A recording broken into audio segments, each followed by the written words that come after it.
சிம்பிளான அதே சமயத்தில் நல்ல டேஸ்ட்டான சக்கரை பொங்கல் நான் செஞ்சுருக்கேன். இந்த வீடியோவுடைய கிளியராக வேணும் அப்படிங்கிறவங்க என்னுடைய சேது சித்ரா கிச்சனில் போய் பாருங்கள். நான் கிளியராக சொல்லியிருக்கேன், அளவுகளோடு நான் சொல்லியிருக்கேன். சிம்பிளாக அதே சமயத்தில் ரொம்ப டேஸ்ட்டாக எப்படி பண்ணுறது அப்படின்னா, அதுக்கு அரிசி எடுத்துருக்கணும்.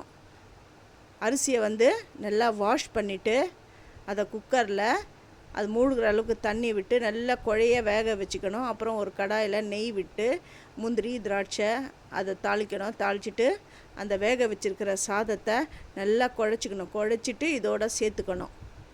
சேர்த்து நல்லா பிரட்டிட்டு அதுக்கப்புறம் வெள்ளை கரைசலை விடணும். விட்டு அதுக்கப்புறம் ஏலக்காய், பச்சை கற்பூரம் அதெல்லாம் சேர்த்திங்கன்னா சூப்பரான டெம்பிள் ஸ்டைலில் சக்கரை பொங்கல் ரெடி ஆகிடும். வீட்டில் இருக்கிற இன்க்ரீடியன்ஸை வச்சு டக்குன்னு செஞ்சிடலாம். இந்த அரிசி ரேஷன் பச்சை அரிசி தான் நான் எடுத்திருக்கேன். அதில் பிரமாதமாக சக்கரை பொங்கல் வந்திருக்கு. இந்த நெய் வாசனையோட ரொம்ப நல்லாயிருக்கும். இதுக்கு நெய்லாம் ரொம்ப அதிகமாக வேணும் என்ற அவசியம்லாம் கிடையாது. நெய் இருக்கிறவங்க இஷ்டப்பட்டவங்க எவ்வளோ நாள் நீங்கள் சேர்த்துக்கங்க. ரொம்ப நெய் விட்டால் கூட அது திகட்டிடும். நீங்கள் அக்கார வடிசெல்லாம் நீங்கள் பார்த்தீங்கன்னா அது ஃபுல்லாக நெய் பாலில் தான் பண்ணுவாங்க. இது சக்கரை பொங்கல் இதுவே அவ்வளோ டேஸ்ட்டாக இருக்கும். இது சக்கரை பொங்கல் வேறு, அக்கார வடிசல் அது வேறு.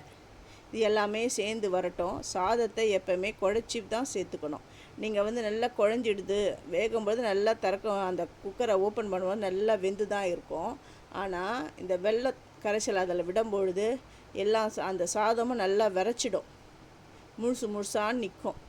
அதனால் ஃபஸ்ட்டே நல்லா அந்த மத்து போட்டு கடைஞ்சிடுங்க. இல்லைன்னா கரண்டி எடுத்து நல்லா மசிச்சுட்டு அதுக்கப்புறம் வெல்லத்தை சேருங்க. சூப்பரான பர்ஃபெக்டான சக்கரை பொங்கல் ரெடி ஆகிடும். இதை நீங்கள் உங்கள் வீட்டில் செஞ்சு பார்த்துட்டு எப்படி இருந்ததுன்னு எனக்கு ஃபீட்பேக் கொடுங்க. உங்களுக்கு பிடிச்சிருந்தா அப்படியே உங்கள் ஃப்ரெண்ட்ஸுக்கும் நீங்கள் ஷேர் பண்ணி விடுங்க. அவங்களுக்கும் யூஸ்ஃபுல்லாக இருக்கும். தேங்க்யூ.